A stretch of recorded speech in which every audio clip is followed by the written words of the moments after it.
به نام خداوند بخشنده و مهربان. السلام علیکم و رحمت الله و برکاته. برادران عزیز، امروزه ویدیویی که ما میکنیم درباره بعضی از برادران ما و شما میرود درباره شخصانی که در ویدیوهای بلاگرو در کامنتاری ها دشنا می نویسند. همون برادرها در یک چند گفتنی ها دارند. رسول الله صلی الله علیه و سلم همراه صحابه نشسته بودند و فرمودند: وای بر حال شخصانی که پدر و مادر خود را دشنام میدهند.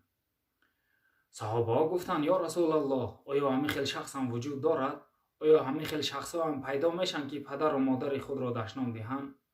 رسول الله صلی الله علیه و سلم در جواب گفتند که شخصان پیدا میشوند که پدر و مادری یا که خواهر یا که همسر یک برادر دیگه شان دشنام میدهند و در جواب همین خیل دشنام از آنها قبول میکنند. این همچنان است که گویا پدر و مادر خود را دشنام داده باشد.